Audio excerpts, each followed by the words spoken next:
So welcome once again to Janta Express. Today we will not be doing a video on any of the CSR options that we have, like how we have been doing earlier. आज हम लोग CSR options के बारे में बात नहीं करेंगे. आज हम लोग टाइम मैनेजमेंट के बारे में बात करेंगे. जैसा आपको मालूम है बहुत दिन पहला यानी कि I think 11th of June we had we had ran a survey on the group to ask you basically is to what are the issues, आपको क्या क्या लगता है, क्या प्रॉब्लम्स आते हैं आपको रोज़ 1 घंटा स्पेंड करने में, ऑन न्यू फंड रेजिंग. ठीक है. So some time ago we had asked you what are some of the issues that you face to spend 1 hour a day on time management. ठीक है. So with regards to that we would be discussing today. So basically if you see that any NGO, ठीक है, any NGO needs in the first 5 years at least needs to grow by at least 60% to make it self sustainable. ठीक है. तो एक कोई भी एक NGO आप देख लेना तो पहला 5 से 7 साल में उन लोग को 7% से ग्रो करना है. They have to grow by 60%. ठीक है. Now in order to let your organisation grow by 60% you would need to spend at least 1 hour a day, and you meaning in terms of the founder and the director needs to spend at least 1 hour a day, 1 hour a day on new fundraising. ठीक है. And we had discussed this issue with many of the directors on this group, many of the founders on the group, and they came up with a number of issues. One of the issues being, some of the issues are highlighted in the survey itself, and some of the issues they told us face to face. ठीक है. Some of the issues, and one of the major issues what they said is that too much of work. Now when we probed further, मतलब बहुत से director लोग हम लोग तो ये बोला कि हम लोग के पास बहुत काम है और 1 घंटा रोज न्यू फंड रेजिंग या बिजनेस डेवलपमेंट जो बोलते हैं, कॉर्पोरेट सेक्टर में उसको बिजनेस डेवलपमेंट बोलते हैं. हम लोग के यहाँ पे आप लोग उसको बोल सकते हैं कि न्यू फंड रेजिंग, यानी कि एक्सप्लोर करना है दूसरा क्या अपॉर्चुनिटीज़ है फंड्स के लिए, फंड्स को उठाने के लिए. ठीक है. तो so one of the things which they came up with, there is a lot of work. And हम लोग जब भी इसका क्यों इतना काम है इसका बारे में थोड़ा हमने सवाल पूछा. ठीक है. So then we came to another understanding. ठीक है. तो उन लोगों ने बोला कि देख हम लोग को ना सर्वाइव करना है. We need to survive. We have been functioning from the past 1 year, 2 years, 3 years, and we need to survive. And to survive we have to take on projects, and to take on projects therefore each project takes on number of amount of work. ठीक है. तो director लोग क्या बोल रहा था कि हम लोग को सर्वाइव करना है. We need to survive. We are fighting for survival. ठीक है. why we are fighting for survival? We are fighting for survival because if we do not survive we will not be able to sustain our families, we will not be able to sustain ourselves. Many of the directors said कि देख हम लोग, मैं कहाँ पे और काम नहीं करता हूँ, I am not working somewhere else. ठीक है. मेरा यही सोर्स ऑफ इनकम है और मुझे और मेरा फैमिली को सर्वाइव करना है, तो मुझे कैसे भी करके यहाँ पे फंड रेज करना ही है. So they were actually many of the directors were in a very desperate position कि भाई यहाँ से मैं कुछ फंड रेज नहीं कर सके तो मैं कैसे अपने फैमिली को सपोर्ट करेंगे, मैं कैसे अपने आप को सपोर्ट करेंगे. So here the one thing which I want to share with you is that any organization takes at least 5 to 7 years to grow, if not 10 years, at least 5 to 7 years to grow. And वो 60% का हिसाब से या 60 या 70% growth rate के हिसाब से grow करेगा तो ही वो सक्सेसफुल होगा, नहीं तो it will not be successful. ठीक है. So any organization say assume that we start an organization with 10 lakh rupees. only if we have a Only if we have a growth rate of about 60% will we reach about 1 crore rupees by the end of 5 years. ठीक है. So it's very important that any organization needs to have a growth rate of 60%. Now if an organization needs to have a growth rate of 60%, you need to spend at least 1 hour a day on new fundraising. If you need to spend 1 hour a day on new fundraising, you cannot find yourself into such a desperate situation where you are saying that I am now fighting for survival. ठीक है.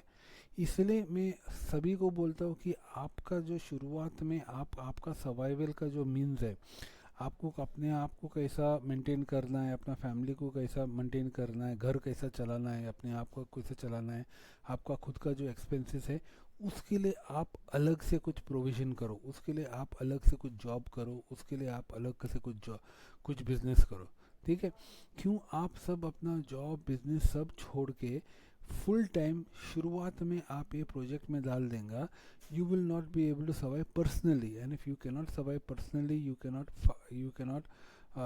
आप घर नहीं चला सकेंगे तो आपका ये प्रोजेक्ट या आपका ये एनजीओ फेल हो जाएगा, ठीक है। तो important thing, at least for the first 5 to 7 years you should have your own means of income, ठीक है, either to business, either to service और वॉट एवर इट इज़, ठीक है ना। सम ऑफ यू विल से कि भाई मैं सर्विस कहाँ पे जॉब करूँगा तो मेरे को यहाँ पे बिठाने के लिए टाइम कहाँ से मिलेगा, ठीक है। तो you have to take a job way you will have that time, ठीक है।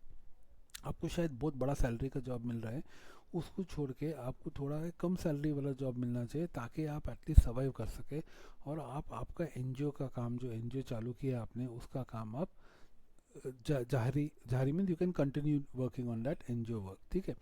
But self survival is very important. आप एक देखेंगे कि आप प्लेन में जब भी जा रहे हैं, हवाई जहाज में जा रहे हैं, जब भी वो एयर होस्टेस शुरुआत में जो बोलते हैं सेफ्टी इंस्ट्रक्शंस, वहाँ पे क्या बोलते हैं, वहाँ पे बोलते हैं कि आपातकालित सिचुएशन में जब भी ऑक्सीजन मास्क डिप्लॉय हो जाएगा तो पहला आपको आपका ऑक्सीजन मास्क डालना है, उसका बाद किसी को मदद करना है। तो इसमें भी ऐसे सिचुएशन है कि आपको एनजीओ खड़ा करना है तो पहला आपका फाइनेंशियली आप सिक्योर होना चाहिए, आपका पास कोई जॉब होना चाहिए ताकि आप फाइनेंशियली सिक्योर है, आपका फैमिली फाइनेंशियली सिक्योर है, then you can start an NGO, because NGO will not be able to sustain you for the next 5, 7, 10 years, ठीक है।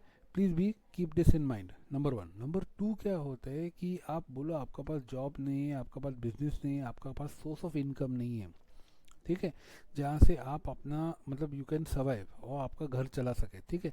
तो थोड़ा थोड़ा थोड़ा करके आप मतलब पूरा फ्रस्ट्रेट हो जाएगा, नंबर 1। नंबर 2, आप ऐसा डिसीजन लेंगे एनजीओ के लिए जो बोलते हैं ना फास्ट मनी, ठीक है, जहाँ पे you will be compromising on the vision of your NGO, you will be compromising on the mission on the NGO of your NGO, and end of the day after 5 years you will not be your NGO will not be in that position where you want it to be. So coming back to time management starts with strategy, ठीक है। मैं ऐसा strategy choose करना चाहिए जहाँ पे मैं कहाँ पे फंस नहीं जाऊँ, ठीक है।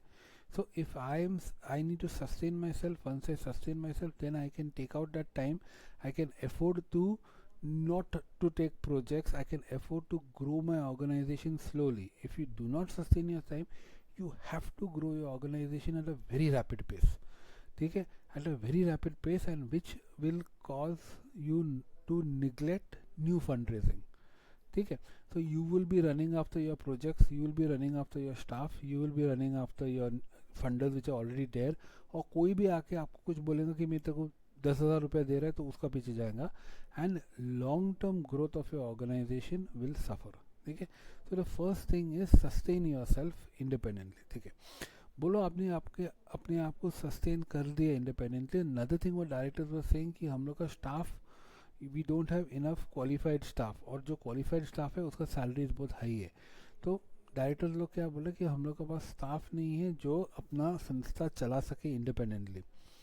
Staff is always a problem, human resource is always a problem, therefore आप वैसे ही प्रोजेक्ट लेना चाहिए जिसके लिए आपको फंडिंग मिल रहा है, जो आप कर सकते हैं और जिसके लिए आपको स्टाफ है, ठीक है। So before taking a project many of us don't even think about staffing, but important thing is that हम लोग प्रोजेक्ट कुछ करने का पहला, इंटरवेंशन करने का पहला हम लोग को ये सोचना है कि हम लोग को स्टाफ कहाँ से मिलने वाला है और कौन सा रेट पे मिलने वाला है, ठीक है। हम लोग को स्टाफ नहीं मिलने वाला है easily, if you are not going to get staff easily then we should not do that project, because वो लास्ट में आपको ही करना पड़ेगा, और आपको ही फील्ड में उतर के काम करना पड़ेगा तो कुछ फ़ायदा नहीं है, क्योंकि आपका लॉन्ग टर्म ग्रोथ संस्था का हैम्पर हो जाएगा, ठीक है। क्यों आप फील्ड वर्क कर रहे हैं तो फंड रेज कौन कर रहे हैं, ठीक है।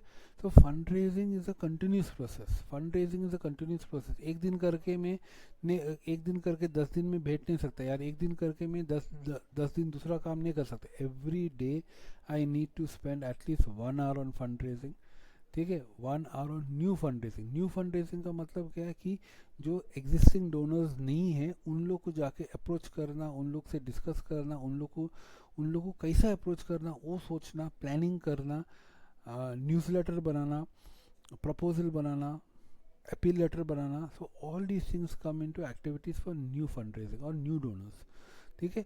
तो 1 hour a day you have to spend on fund raising for new donors और एक्टिविटीज़ फॉर न्यू डोनर्स। पकड़ लेना कि भाई आपका पास सस्टेन अपने आप को सस्टेन करने का कुछ है, तो you have got some business और you have got some employment service वगैरह जहाँ पे आप अपने आप को सस्टेन कर सकते हैं, ठीक है. In spite of that, if you're not getting that one hour or you're finding it difficult to get one hour, try to delegate as much work as possible, ठीक है. बहुत से बार हम लोग क्या करते हैं, हम लोग को परफेक्ट काम चाहिए और वो परफेक्ट काम करते करते हम लोग किसी को और काम नहीं देते, हम लोग ही सब काम करते हैं. हम लोग ये सब काम करते अच्छी बात है, वो परफेक्ट हो जाता है, बट प्रॉब्लम क्या होता है लॉन्ग रन में, क्या हो जाता है कि लॉन्ग रन में हम लोग का long term growth of organization suffers, because I am in the field, I am doing perfect field work, but nobody is doing fund raising. तो मेरा वो फंड आता ही नहीं, तो ये फंड ख़त्म होने का बाद में, मतलब बोलो एक साइकिल ऑफ फंडिंग या ये फंडर 5 साल का बाद में जब भी ना बोलते, जब भी हम लोग, मेरा पास दूसरा कोई फंडर नहीं है हाथ में और मैं वापस फंस जाते, ठीक है. तो basically delegation of work is very important, you need to delegate your work, ठीक है.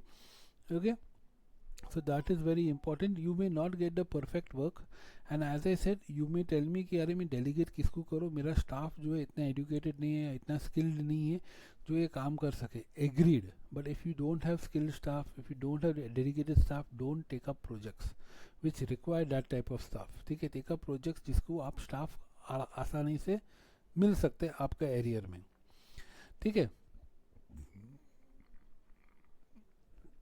ओके, ऑलवेज रिमेंबर कि हम लोग का जो प्रेजेंट डोनर्स है उसका पीछे तो जाना चाहिए, मैं ना नहीं बोल रहा हूँ, पर at the same time we have to constantly look for new donors, ठीक है. Constantly look for new donors and build a platform.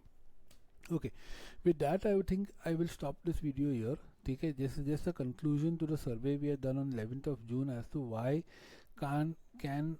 what are the difficulties in spending 1 hour a day on new fundraising. ठीक है, these are some of the difficulties. There may be more difficulties. You can, if you have any other, if you face any challenges, please write to me. We will discuss your individual challenges कि क्या क्या रहते हैं. दूसरा एक चीज़ है, it helps is to keep a diary. आप एक डायरी मेंटेन करेंगे क्या आप रोज़ काम कर रहे हैं, ठीक है. तो एंड ऑफ द डे या एंड ऑफ 1 वीक या एंड ऑफ अ मंथ आप देख सकते हैं वापस वो डायरी में कि कौन सा एरियर में मेरा ज़्यादा काम हो रहा है, ज़्यादा वक्त जा रहा है, और कौन सा एरियर में मेरा कम वक्त जा रहा है, and which are the areas where I can delegate, और मेरे को इतना वक्त बिठाने का ज़रूरत नहीं है, ठीक है. So keep a diary of how you are spending your time. End of the month, end of the week, end of the day, you can always revisit the diary and see which are the areas you have spent most amount of time, which are the areas you don't need to spend time but you have spent time, and which are the areas you need to spend time and you have not spent time. That's a self learning, ठीक है. Okay, thank you for now and wait for your feedback.